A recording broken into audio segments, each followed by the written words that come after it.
And I'd ask her, I was like, is it crazy to feign homelessness just so I can pee outside? Because I do that, I pee outside, is that crazy? Or when she asked how the medication was going, I told her, not very good, doc. My writing's starting to sound like Phil Collins getting a blowjob from a water lily. She responded, only to remind her that she wasn't a doctor, but a nurse practitioner. And I mumbled more like a drug dealer with a degree under my breath, and I wanted to go on too to tell her that the only difference between her and the common pusher, my fat neighbor Larry, for instance, is that she didn't have any cigarette burns on her couch. But I kept that one to myself, thinking she might up my prescription. Yep, there she goes, my therapist, heading straight to the fitting room with a pile of clothes on each arm, completely disregarding the little yellow sign that reads 5 garments at a time, please. She's done this shit before. I'll walk in later to find 38 pair of culottes hanging from the rafters and light fixtures, and I know she's doing this shit on purpose. I know she's trying to get back at me for not paying my copay. She comes out with a basket full of mauve and khaki, but instead of buying them, my therapist wanders around the used underwear section again, hiding out until I can be relieved. I'm working the cash register, you see, and she can't buy her culottes without talking to me. It's a bad spot when the one person who told you you're not alone in the world won't speak to you. I feel the walls closing in. I feel the stairs as I start sweating. I feel the shakes and I want to curl up in a ball and whimper. My therapist, I think, is giving me a complex.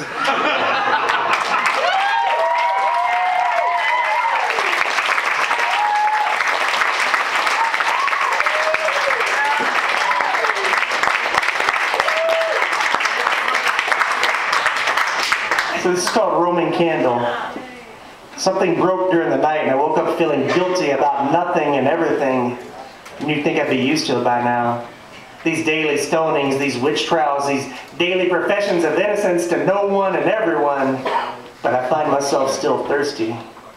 I need something to grab, a tit or a pen or a case of stomach cramps to take my mind off my mind.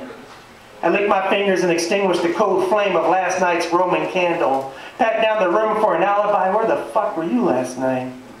Before I crash down the stairs, stomping on all the creaky spots on purpose to show myself there are things in this world broken that I have nothing to do with.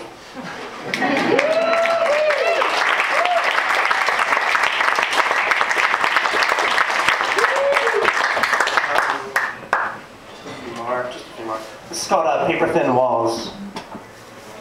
Sheila was an out-of-work makeup artist. Pretty good with foundation considering she had no formal schooling.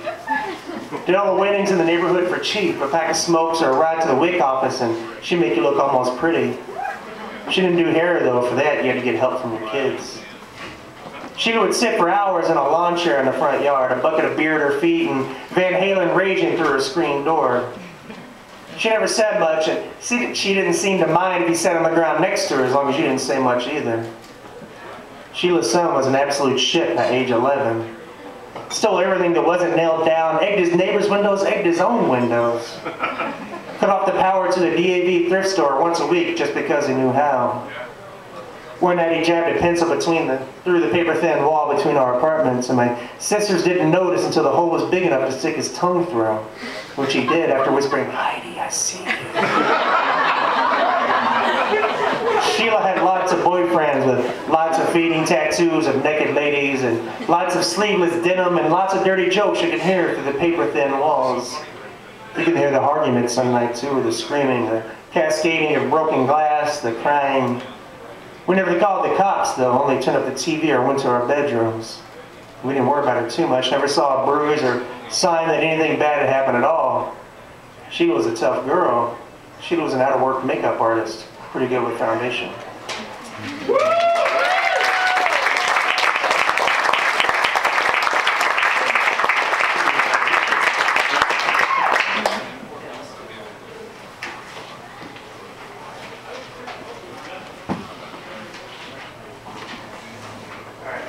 This is one of my favorites. It's called The Only Cab in the County. And when I was 19, I drove the only cab in the entire county of Oldham County.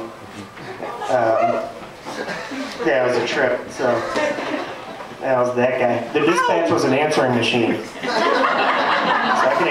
shit if I wanted to. Yeah, this is the only cab in the county.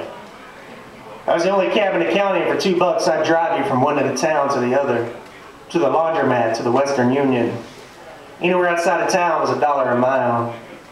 I didn't have a dispatch, I had an answer machine. If I didn't feel like picking you up, if I wanted to take a nap or cruise around the high school parking lot looking at chicks, I'd just say I never got the message. The cab had its dings and bruises. I didn't really know how to drive and ran into all kinds of shit. Curbs and fences, the metal bar that prevents you from hitting gas pumps, other cars. I fell asleep once on the interstate and woke up sliding across a guardrail.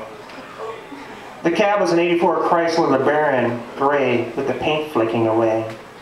Magnets on the front doors read Oldham County Cab. My boss knew I didn't have a ride to work, so he let me take the cab home as long as I left it home. The magnets were stolen the very first time I snuck off to a field party. Me and the boys jumped in a cab and headed to the town of Eminence to try to find them. Everybody cruised Eminence back then until that damn traffic light was put in. We found the signs almost immediately attached to the largest pickup in town, which had the largest gun rack in town lingering in the back window. The cab had a pretty big back seat, and I almost lost my virginity back there.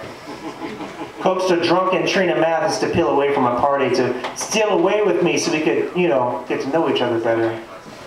It didn't really take too much coax, and half the county had coaxed her at one point or another.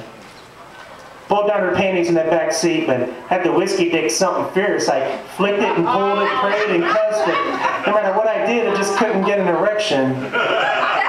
So I wadded the little fellow up and tried to shove it in there before she got bored, but it didn't work. She giggled and stumbled back to the party, and I whimpered and started the engine. The cab was reserved once a month for an old stable hand at Atwater Farms. Ours is a dry county, so I'd drive into the county line to pick up a bottle of Irish whiskey and a 12-pack of Budweiser. And then we'd cruise around the countryside for the entire day, watching the ravines bend and bow, watching the hills gather like they were ready to make a break for it. Sometimes he talked, sometimes he didn't, but he drank the whole fucking time. He used to be a soldier, but back in the 40s, nobody liked the Irish, soldier or no. His best friend in the Corps was a Native American and Indian, and nobody liked him much either, so they melded, became one, never leaving each other's side, sharing stories of discrimination in their beloved country, sharing promises of freedom once they got off that fucking continent. That's what they called Europe. Late night bunker guard duty. My fare turned to light a smoke and didn't hear the sniper's bullet as it ripped through his best friend's face. He fell in love the same year on leave in London. She wanted to kiss, but he said, no, there's plenty of time for that. So they held hands, they just held hands. After promises of coming back for her, promises of freedom, he waved goodbye as she crossed the street, walking back to a life on loan until he could return. She turned to wave back and was hit by a car. Dead before his fingers could dance with hers one last time. 7 years old, he had never loved another. All I had, son, was on that farm. He refused to go home on these days, so at dusk I'd drop him off at a hotel. He didn't want his horses to see him drinking. Solid fur, he paid me $60 for the entire day, but I always felt like I should be the one paying him.